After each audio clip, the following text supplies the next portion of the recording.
Over চেঞ্জের ফাঁকে কিংবা রিভিউ নেওয়ার ক্ষেত্রে বারবার এভাবেই ক্যাপ্টেন মেহেদী মিরাজকে পরামর্শ করতে দেখা গেছে নাজমুল হোসেন শান্তর সাথে। এই ফরম্যাটে কদিন আগেই যে তিনি ছিলেন টাইগারদের ফুল টাইম ওয়ানডে ক্যাপ্টেন।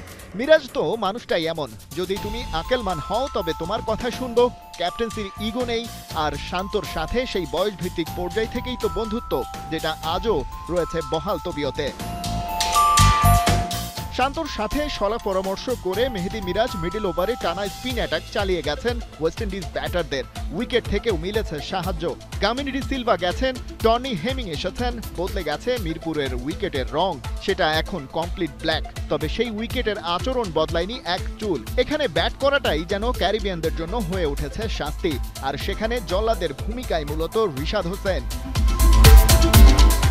অথচ টাইগারদের দেয়া 208 রান চেজ করতে নেমে ভালো ফাইটের আভাসই দিচ্ছিল ক্যারিবিয়ানরা, কারণ ওদের ওপেনিং জোটই তুলে ফেলে 50 রান। তারপরেই শুরু হয় রিশাদ ভেলকি মিরপুরের কালো উইকেট থেকে তীক্ষ্ণ টার্ন আদায় করতে শুরু করেন। তাতেই এই লেগ স্পিনার এলিক আথানাসকে 27 আর ব্র্যান্ডন কিংকে তুলে নেন 44 রানে। সেখানেই শেষ নয়, বরং শুরু। এসি কাটি ওই রিশাদের বলেই কাটা পড়ে 9 রানে। শেরফান রাদারফোর্ড আর রোস্টন চেজো ওই একই শিকারীর শিকার বনে ফিরেছেন সাজঘরে, যেখানে বিনা উইকেটে 51 রান করে সহজ জয়ই দেখছিল ওয়েস্ট ইন্ডিজ। সেই তারাই দলীয় 100 পার হতেই হারিয়ে বসে 6 উইকেট। আরেক প্রান্তে মেহেদী মিরাজ স্বীকার করেছেন কেবল গুদাকেশ মোতির উইকেটটা, তবে রান চেক দিয়ে ঠিকই চাপে ফেলেছেন প্রতিপক্ষকে।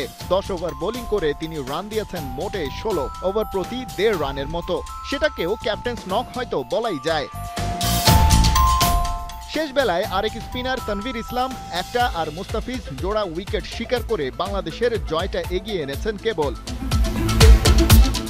এর আগে ব্যাট করতে নেমে শুরুতেই বড় ধাক্কা খেয়েছে বাংলাদেশ। পারফর্মার সাইফ হাসান 3 আর অভিজ্ঞ সৌম্য সরকার ফিরে গেছেন 4 রানে। শুরুর ক্রাইসিস সামলে দলকে পথে ফেরানোর দায়িত্ব নেন তাওহিদ হৃদয় আর নাজমুল শান্ত।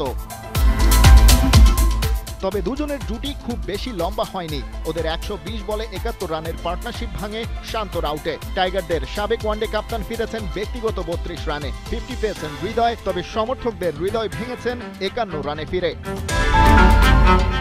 অভিষিক্ত মাহিদুল অঙ্কনের কাছে ন্যাশনাল টিমের জার্সিটা প্রথম হলেও মিরপুর মোটেও নতুন নয়। খেলেছেন 46 রানের ইনিংস, কঠিন কন্ডিশনে আদায় করেছেন 3 বাউন্ডারি। পারফরমেন্সের ধারাবাহিকতা থাকলে জাকের আলী টিমে নিজের স্লট নিয়ে টেনশন করতেই পারেন। ব্যাট হাতেও শেষ বেলার খেল দেখিয়েছেন রিশাদ হোসেন। 200 স্ট্রাইক রেটে 13 বলে 26, একটা বাউন্ডারি আর জোড়া ছক্কায় দিয়েছেন ফিনিশিং টাচ। সেই সুবাদে বাংলাদেশ পেরিয়েছে 200 রানের ঘর। ওই 207 রানই টাইগারদের জন্য পরে হয়ে গেছে উইনিং টোটাল। খালিদ জামিল, 71।